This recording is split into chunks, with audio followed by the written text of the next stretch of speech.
Dedicated, determined, dependable. This is WAFF 48 News at 6. Among family and friends, flanked by the banners of the state and the country, Don Siegelman became the 56th governor of Alabama. I, Don Siegelman, solemnly swear that I will support the Constitution of the United States that I will support the Constitution of the United States and the Constitution of the State of Alabama and the Constitution of the State of Alabama. Good evening, I'm Kimberly Essex. And I'm Tom Kennemer. Thank you for being with us. Our top story at 6, a new era and a new governor. Today, thousands crowded into Montgomery to be a part of Don Siegelman's inauguration. Siegelman, a Democrat from Mobile, has served Alabama as lieutenant governor and attorney general. Governor Siegelman is married and has 2 children. Channel 48's Lee Marshall is covering our top story in Montgomery.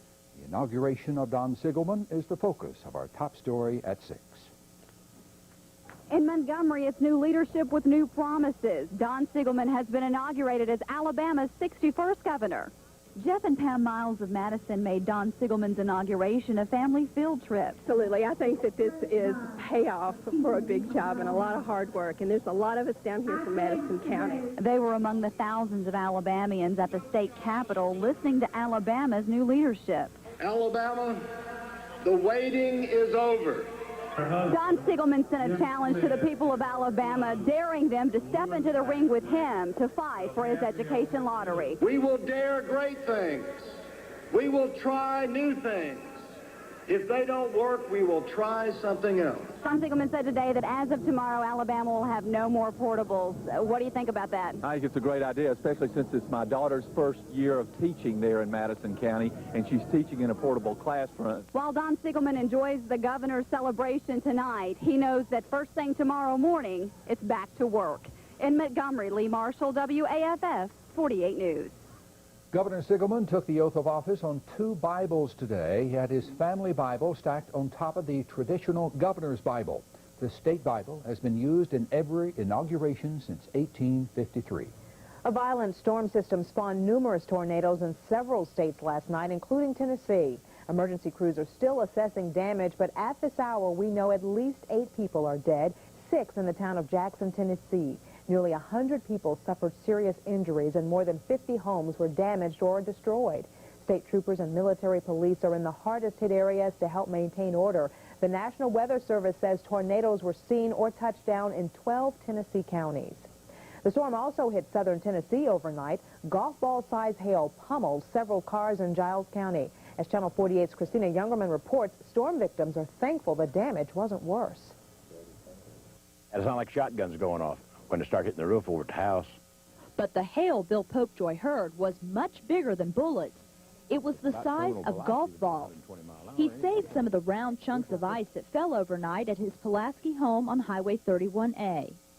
By that time, I looked out the door. It was coming down like these right here, you know. That'd hurt your head, wouldn't it? Oh, there's another one. The hood of this classic Mustang Bill was restoring at his body shop took the biggest beating. Oh, so hell, just falling. His wife Janice's Lincoln will also have to be repaired. I've seen these on the hood. It's just big old dents all in it, and then I've got some on the trunk. Yeah, it really tore it up. Get pretty rough around here. Not only did this golf ball-size hail damage cars at the Popejoy's home, it also dented several cars where his wife works. Janice thought the hail damage on her car was bad until she arrived for work at the Giles County Sheriff's Department. More than a half-dozen patrol cars were dimpled and dented, casualties of falling ice. Could have been a lot worse. In Pulaski, Tennessee, Christina Youngerman, WAFF 48 News. Giles County deputies say the damaged cars are still drivable. The windshields on at least 3 will need to be replaced. There were no reports of any other property damage in southern Tennessee, and thankfully, no reported injuries. Neighbors braved smoke and flames to save 7 children from an apartment fire. The fire started in the Bucare Apartments in Decatur over the weekend on Saturday. Tonight, firefighters credit friends for the courageous rescue. Channel 48's Tara Spencer joins us live now from Decatur. And Tara, the children were all in one bedroom. Tom, that's right. The children were supposed to be taking a nap, but they were playing instead. Now, 4-year-old Justin Strong and 5-year-old Diamond Strong are still in the burn unit at Children's Hospital in Birmingham. On Saturday, fire ripped through the upstairs apartment of 7A at the Vucaray Apartments.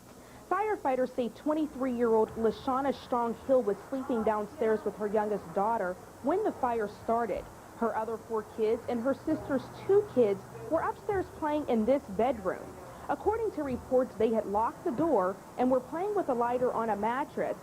Firefighters say the blanket caught on fire. The kids got scared and hid on the floor wrapped in a blanket.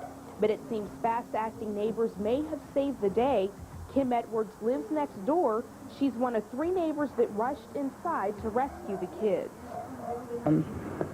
The smoke was so thick we couldn't see. You know, we couldn't see inside.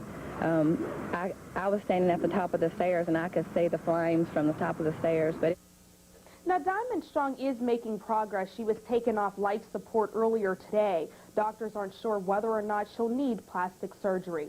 Indicator Tara Spencer, WAFF 48 News. Tara, good news that the kids are doing better, and what a great effort from the rescuers. Definitely.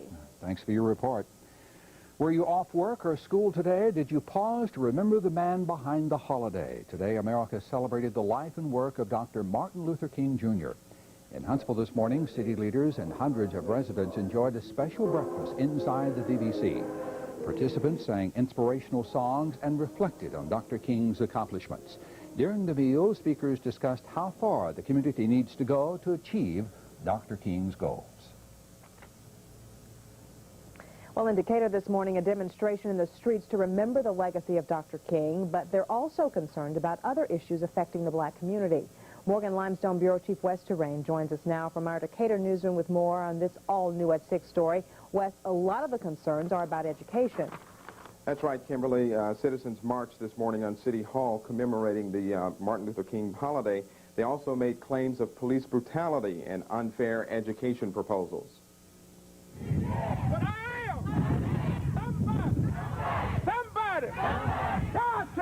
More than 100 people waved signs, chanted, and sang inspirational songs as they celebrated the legacy and remembered the dream of civil rights leader Dr. Martin Luther King. Organizers say it's important for children to remember the struggle for equal rights and to continue to keep King's dream alive. Dr. King did a great and wonderful job. Dr. King, he went all over the land and country, showing love to everyone. But they're also here to send a loud and clear message to City Hall and to the Decatur Board of Education. These citizens say they're here to oppose recent cases of police brutality. They're also concerned about a new plan by the Decatur school leaders that eliminates forced busing. They say it also resegregates schools. We're going to march until they hear us and do something about what is being done here to our black men and women. We are opposed to being resegregated. Amen. And we want the Decatur Board of Education to know it. Well, let's deal with the police brutality issue. Let's make sure that we are not in the wrong first, and then address the problem. Let's work on getting drugs out of our neighborhood. Organizers hope citizens will commit to being more 321.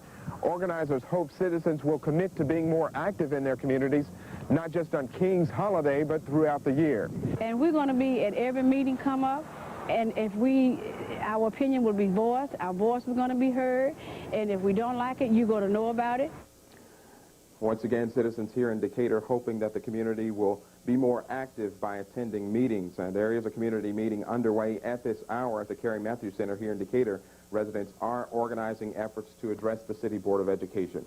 Live in Decatur, West Terrain, 48 News. Wes, I guess ironic that this issue would have to be addressed on the birthday of a great man like Dr. Martin Luther King. Well, absolutely, Kim. And they say what better time to address these issues a day like today. Good luck to them, Wes. Thank you. Legacy lives on. That's right. A treacherous railroad crossing and countless accidents tonight. One Shoals community is fed up. Coming up on 48 News at 6, find out what one neighborhood is doing to get rid of a dangerous intersection. Plus, they're doing the Dirty Bird in Atlanta. The Falcons are doing more than the funny dance. They're getting ready for the Super Bowl. Their story straight ahead. Had a real pretty day across the valley today, but last night, a bunch of hail fell across the valley. We'll have details on that, as well as our trivia question dealing with hail. The worst area in the world for hail is several locations. We'll tell you which one is the leader coming right up. Brought to you by the Comfort Authority, heating and cooling specialist, all season and fully. With temperatures like today, is this spring or? You know what? The temperatures are supposed to get better tomorrow, right? It can even be warmer tomorrow and warmer later on in the work week. But it looks like later on we also have some storminess to contend with as well. Some more rain returning back into the area. But what is it? January showers bring February flowers? Is that Something what it is? So, they've changed that. Like that. Well, let's show you what's going on out there right now. No shower activity anywhere to be found. A Doppler 2000 with clear skies across.